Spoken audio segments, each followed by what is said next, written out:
Halo, sahabat pokok, teman-teman bonsai Indonesia. Jumpa lagi dengan saya Rudi Julianto dalam channel YouTube Pokop Art. Ya, ini tadi saya sedang melakukan pemilihan atau membuang tunas-tunas yang belum diperlukan. Jadi tetap pada prinsip membuat bonsai adalah pada akhirnya kita harus memproses terjadinya kematangan perantingan. Nah, teknik konsentrasi tumbuh sangat membantu untuk percepatan dari proses pembuatan perantingannya. Artinya apabila kita fokuskan pada ranting-ranting ataupun anak ranting yang diperlukan saja, maka pertumbuhannya akan lebih terkonsentrasi dan tentunya lebih cepat. Oke teman-teman, pohon ini sudah saya pernah buat kontennya. Pohon yang cukup unik, hidup di batu, pohon utamanya, kemudian bercabang-cabang sehingga terkesan nantinya akan kita buat menjadi sekelompok pohon yang hidup over the rock. Over the rock ini apa ya? Melintas batu.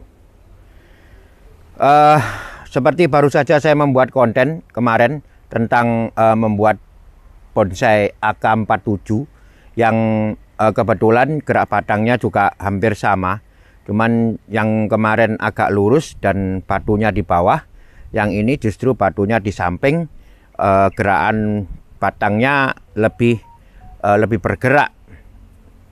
Nah, tantangannya sama, yaitu bagaimana kita bisa membuat sebuah panorama atau kehidupan sebuah pohon yang hidup di alam tropis dengan kondisi yang tentunya ini boleh dikatakan kehidupan yang cukup ekstrim pada sebuah pohon. Nah, konsepnya sudah jelas, konsepnya sudah ditentukan. Ini adalah penanganan yang kesekian kali, sehingga pada tahap ini yang ingin saya sharingkan adalah bagaimana kita membuat perantingan untuk dibentuk menjadi kerangka tajuk. Ya, saya akan lanjutkan dulu dengan proses pemilihan cabang ranting yang tidak diperlukan. Kemudian nanti saya akan kembali setelah saya akan menjelaskan kembali apa-apa yang akan kita lakukan untuk membuat perantingan menuju ke sebuah kerangka tajuk. Ya, ini sudah selesai teman-teman, saya melakukan pemilihan. Jadi tadi saya melakukan pemilihan dulu. Seperti di awal sudah saya utarakan bahwa saya menggunakan teknik konsentrasi tumbuh untuk mempercepat pertumbuhan. Pertumbuhan apa? Pertumbuhan cabang dan rantingnya. Karena memang pada dasarnya membuat bonsai setelah desain ditemukan, kita adalah memproses pertumbuhannya, yaitu memproses pertumbuhan cabang, ranting, anak ranting, dan seterusnya sampai pada perpecahan yang maksimal. Nah, pohon ini di awal sudah, pohon ini saya dapat dari alam, dari awal kontennya sudah saya buat, yaitu nanti linknya saya akan share di deskripsi semua tentang pohon ini. Pohon yang artinya belum mempunyai akar, jadi dibawa dengan batunya, kemudian kita tanam sampai nanti ada konten yang satu lagi, saya membuka media setelah kurang lebih 6 bulan. Bisa dilihat di situ pertumbuhan akar sudah luar biasa di sini. Jadi akar mulai tumbuh dan turun. Nah, saatnya diproses. Kemudian setelah 6 bulan kita melakukan penanganan pertama, yaitu menentukan desainnya. Nah, menentukan desainnya, menentukan konsepnya bagaimana. Setelah itu adalah memproses pertumbuhan dari pohon ini. Nah, ini sudah penanganan yang kedua atau ketiga mungkin. Jadi di sini saya ingin sharingkan apa-apa yang ingin saya lakukan ataupun proses pada tahap yang sekarang ini. Jadi di sini bisa dilihat ya teman-teman ya, pohon ini over the rock, artinya batangnya melintas di batuan. Itu konsepnya. Kemudian saya sudah memperoleh komposisinya, yaitu di sini ada percabangan, kemudian di sini akan saya bangun mahkota, di sini mahkota utama, ini mahkota lagi, banyak sekali mahkota-mahkota karena saya menggunakan pola pembuatan dari bonsai tropis. Nah, ini adalah, kalau boleh saya katakan, ini adalah batang, ya, berarti yang ini adalah cabang 1, 2, 3. Bisa dilihat ya, cabangnya ada 3, ya, 1, 2, 3. Kemudian dari cabang ini pecah lagi menjadi ranting. Ya, ini adalah ranting. Ya, kalau ini adalah ranting, ini adalah anak ranting. Ini adalah anak ranting. Nah, sekarang yang saya proses adalah anak ranting ini. Anak ranting ini kita mau proses menjadi apa? Menjadi kerangka tajuk. Jadi di sini ranting, kemudian satu kelompok ini akan saya jadikan satu kelompok tajuk ataupun kelompok daun. Ini juga kelompok tajuk yang kedua, yang ini ketiga, dan seterusnya. Ini keempat, kelima, dan seterusnya. Nah, di sini proses inilah yang ingin saya sharingkan. Jadi bagaimana nanti saya membuat atau melakukan pengawatan, kemudian membentuknya menjadi kerangka sebuah tajuk. Kita ikuti prosesnya teman-teman, saya akan melakukan pengawatan.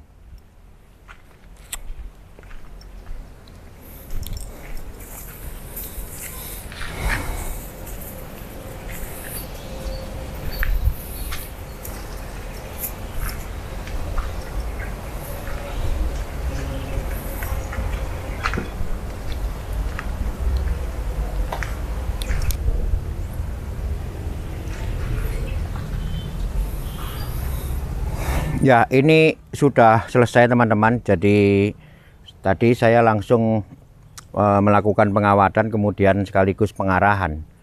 Mungkin bisa maju sedikit.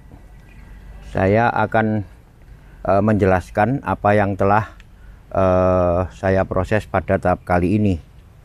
Jadi seperti tadi di awal kita sudah mengetahui bahwa apa yang akan kita lakukan atau kita proses pada hari ini adalah mengarahkan anak ranting. Jadi anak ranting sudah diarahkan untuk dibentuk satu kelompok tajuk pada setiap cabang atau rantingnya. Jadi seperti ini sudah terbentuk kelompok-kelompok tajuk. Ya, inilah awal dari pembentukan setelah memproses pertumbuhan. Jadi pertumbuhannya diproses dulu dalam arti pembesaran cabang dulu kalau harus dibesarkan, kemudian ranting dulu kalau harus dibesarkan, dan sampai ke anak ranting baru kita bisa mengarahkan untuk membentuk tajuk. Nah, sekarang bisa terlihat bahwa ini adalah kumpulan-kumpulan tajuknya sudah bisa terlihat. Jadi saya sudah tahu bahwa di sini nanti akan jadi semi mahkota atau mahkota. Di sini akan ada mahkota, di sini mahkota utama, kemudian di sini ada lagi dan lain-lain. Ini semua sudah lengkap pohon ini. Tinggal ada 1-2 untuk dilakukan pembesaran, termasuk batang utamanya ini. Ini dulu diawali dari ranting yang sangat kecil, kemudian kita memang karena posisinya memungkinkan untuk dijadikan sebagai terusan batang utama, maka kita besarkan. Nah, sekarang pun sudah cukup besar ini, sudah hampir berdiameter 6-7 mili, bahkan di pangkalnya sudah 1 cm lebih. Nanti tinggal nunggu paling sekitar 3-4 bulan lagi pembesarannya mungkin sudah cukup. Untuk pembesaran yang seperti ini, meskipun anak ranting dan rantingnya sudah diarahkan, kita tetap belum memotong ujungnya. Jadi pembesaran masih tetap bisa berjalan dengan baik. Banyak cabang ranting yang sudah bisa diarahkan.